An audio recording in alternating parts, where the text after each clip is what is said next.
I just want to say that I just strongly disagree with how you've been categorizing this and talking about this.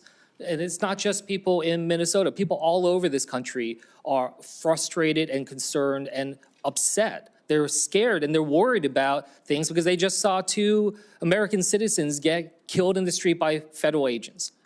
And I just had a town hall in New Jersey this weekend, and the idea that people would be saying that this type of anger and this type of outrage, whether in New Jersey or in Minnesota, is being predominantly coordinated in this type of way. I just have to say it is delegitimizing the anger and the fear that people are facing right now. So I just have to say, the way in which it's been described in terms of, or the majority of the protesters are talking about this, in that kind of way, I just think is very dangerous right now. And I hope that we can still say and recognize that there are a lot of people that are furious right now and worried. And I just wanted to... Tonight, we're breaking down a Senate hearing moment that begins with public protest and ends with a deeper warning about fraud, oversight, and a power struggle inside government. Accountability. At first, the conversation sounds like a simple question. How many people are protesting in Minnesota? And are those protests spontaneous or organized? But within seconds, this exchange becomes something much bigger, a clash between 2 ways of understanding public anger. One side sees it as genuine fear, outrage, and grief. The other side frames it as coordinated disruption, possibly driven by national networks and political leadership. And that framing matters because in American politics, the way protest is described can quickly shape how it is treated. Then, in a sharp pivot, the hearing moves into government fraud, and the discussion becomes about GAO, inspector generals, and whether oversight is being weakened at the exact moment it's needed most. So the real question tonight isn't just what happened in this hearing. It's what this debate reveals about power, public trust, and the fight over who controls the national narrative. Senator Kim, I'll turn it over to you. Yeah, thank you, Chairman. Mr. Bronner, I just want to pick up here. How many people have been protesting in the streets in Minnesota? Depending on the day, I'd refer to Senator Corran, but dozens, possibly hundreds. Dozens or possibly hundreds of people are protesting in the streets of Minnesota. Is that what you're saying? Does that sound right to you, State Senator Corran? Thank you. I'd respond thousands. So thousands of them, and there are a variety of groups. So those at the national level, which were just discussed, those that are home-based in Minnesota, as well as all of those that have been encouraged by our leadership. Of those thousands, how many do you believe are just doing this on their own, or do you really think that the majority, if not most of them, are actually coordinated in the way that Mr. Brunner was talking about? I think there's a variety. There's 3 tiers again. Those that are national and global, as I just described. Those that have ties based in Minnesota, coordinating with the national efforts. And then those that are homegrown, that just residents that have been encouraged. I mentioned earlier, they talked that they've trained 30,000 Minnesota residents to be observers and to engage and impede federal law enforcement. Yeah, look, I just want to say that I just strongly disagree with how you've been categorizing this and talking about this. And it's not just people in Minnesota. People all over this country are frustrated and concerned and upset. They're scared and they're worried about things because they just saw 2 American citizens get killed in the street by federal agents. This is one of the most revealing moments in the entire transcript because it shows how quickly political debates can shift from human emotion to policy systems. The first part of this hearing is about public outrage, protests, fear, and the perception that people witnessed federal agents killing 2 American citizens. Whether viewers agree or disagree with that framing, the emotional reaction is real, and in democratic societies, public protest often becomes the loudest signal of a legitimacy crisis.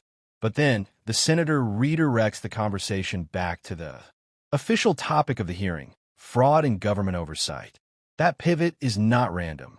It's strategic because fraud, audits, and data systems are safer territory for lawmakers than the moral complexity of protests, and police force. And yet, the two issues do connect. When trust collapses, people stop believing institutions are fair, and that includes law enforcement and government spending. So here's the key question. When lawmakers talk about protests as coordinated and fraud as persistent, are they trying to diagnose real structural problems, or are they choosing narratives that best protect political power? I just had a town hall in New Jersey this weekend, and the idea that people would be saying that this type of anger and this type of outrage, whether in New Jersey or in Minnesota, is being predominantly coordinated in this type of way. I just have to say it is delegitimizing the anger and the fear that people are facing right now. So I just have to say, the way in which it's been described in terms of, or the majority of the protesters are talking about this, in that kind of way, I just think is very dangerous right now. And I hope that we can still say and recognize that there are a lot of people that are furious right now and worried. And I just wanted to be able to push back on what I've been hearing. To go back to the topic of this hearing in the broader vein on the examining fraud, I guess I wanted to just start here. Mr. Hedler-Gaudet, you talked about this in terms of, this is not episodic, right? You said it's not unique in terms of fraud happening just in one state. This is something I think we can all say with confidence is happened in every single state. Is that correct? Yes. Mr. Talcove, is that similar in your mindset too? Yes, Senator. Now, you talked about it, Mr. Talcove, as a persistent vulnerability and not episodic in that type of way. I want to kind of go through some of the tools that we have to try to address this. Let's start with the Government Accountability Office, GAO.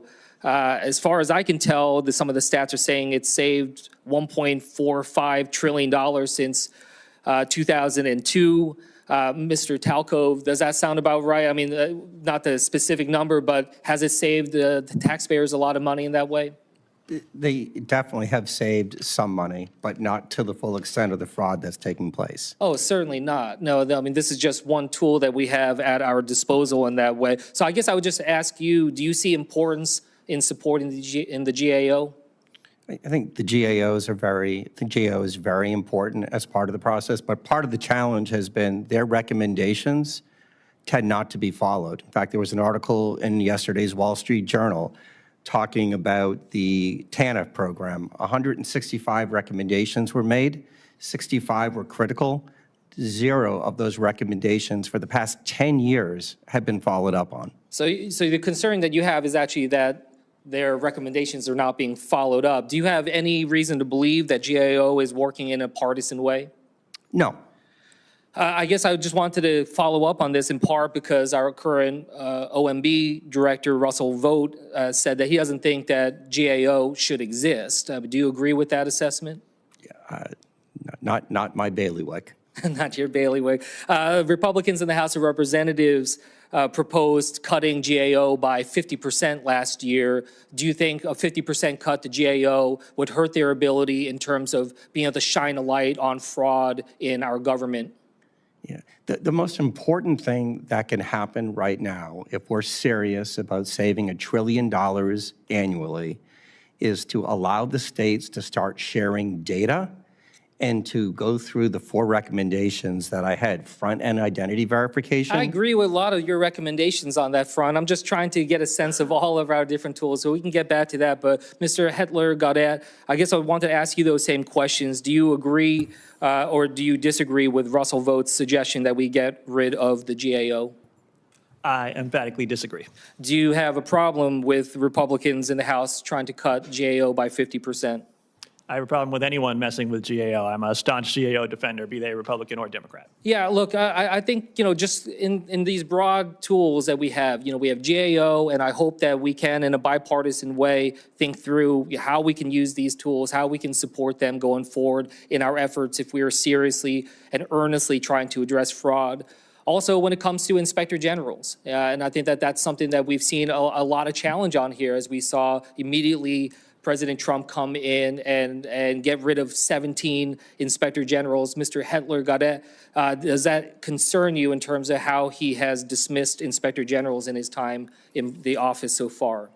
Is deeply concerning. Not only is it antithetical to any serious effort to root out waste, fraud, and abuse, but it's also unlawful in many cases. So it's kind of got two dimensions of problematicness there. Yeah, look, a number of these different efforts, but Mr. Talcove, I agree with you in terms of the data and the efforts we can do on that front. So I guess I just wanted to ask you, what are actions that Congress can take to fix the gaps in data transparency and make it easier for us to follow where the dollars are going?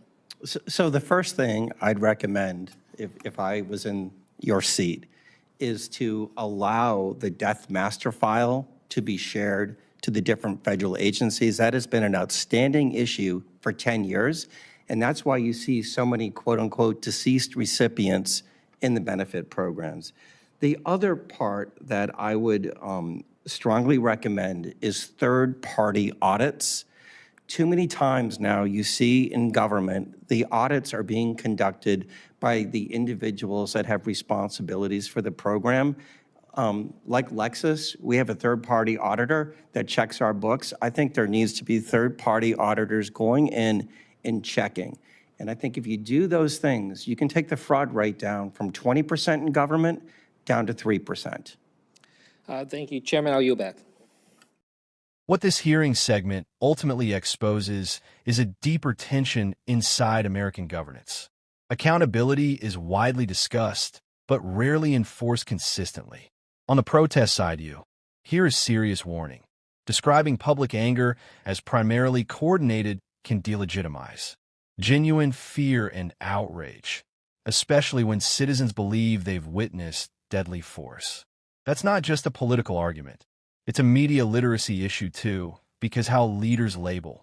Protest can shape public perception, news coverage, and even policing response. Then on the fraud side, there's a different kind of alarm.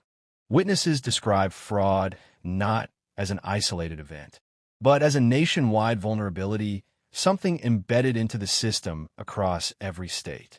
The discussion around GAO is especially important because GAO is one of the few institutions designed to measure waste and identify weaknesses across federal programs.